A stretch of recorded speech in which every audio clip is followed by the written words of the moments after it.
Right, I'm still waiting for the gear shift sensor to come, which could be a couple of weeks still. It's coming from China. But I still have these, the brake sensors. I taped them on just to get the motor running and everything works fine.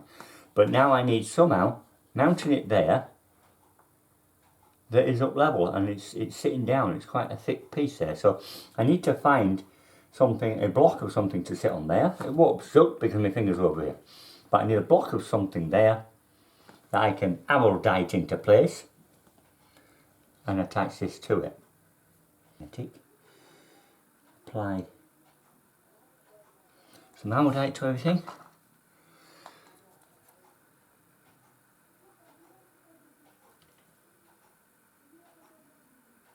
Doesn't need a lot. Put it in place reasonably close, I say about 3 or 4 mil on the sensor. Should be alright.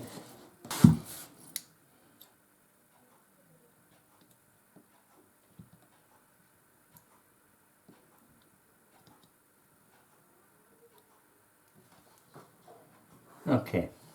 Now I just have to hope I can get that clamp back off when everything cures. Right, looking.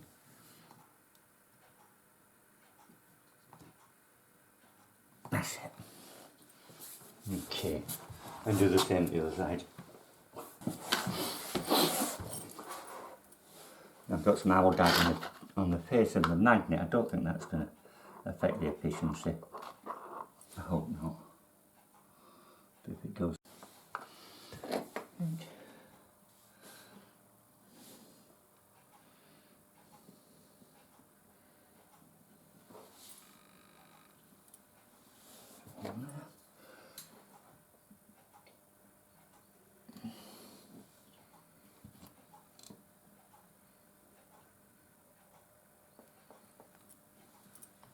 Okay, leave that 10 minutes or so for it to set, then we'll see how it goes.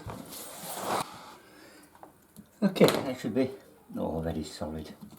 Love this stuff, doesn't take long at all, but that is it, that is beautiful.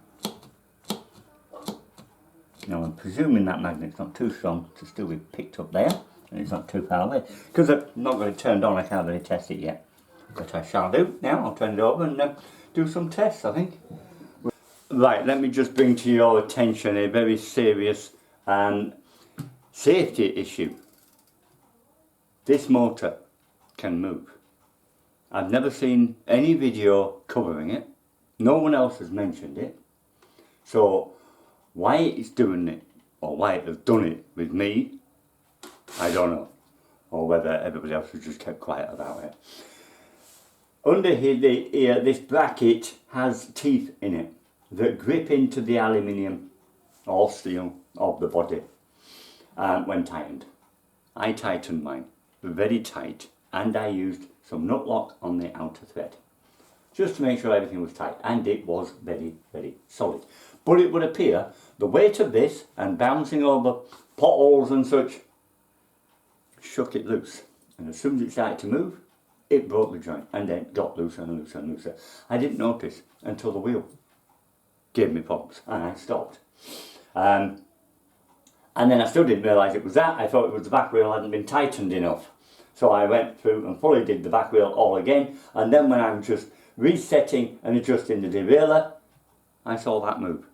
And when I checked it, it was very loose. So now I have lost confidence in that system. No matter how tight I make that, I will not have confidence now that that's not going to shake loose. Okay, what I've done is this bracket that has the 2 bolts in it, that anchors the whole thing in place, I've taken out 1 bolt from there.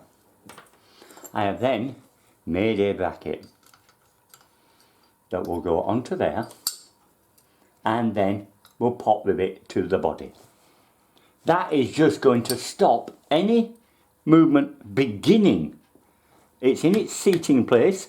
If I can keep it in its seating place throughout all shaking, vibrations and bangings, that will not come loose. So by putting this here, it just stops movement beginning. And it's that beginning which, like I said, increases and causes the looseness.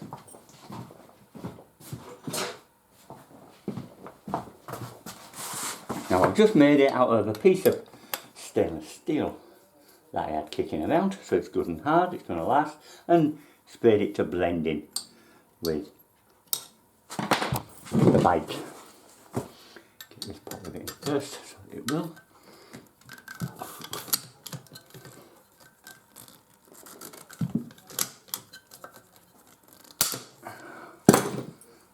And then tighten this in.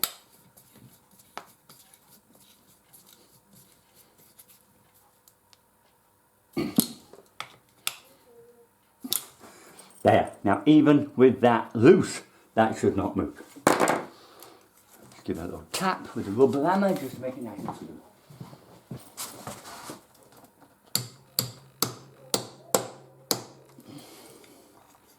There we go. Okay, now I have some confidence again that that's not going to move.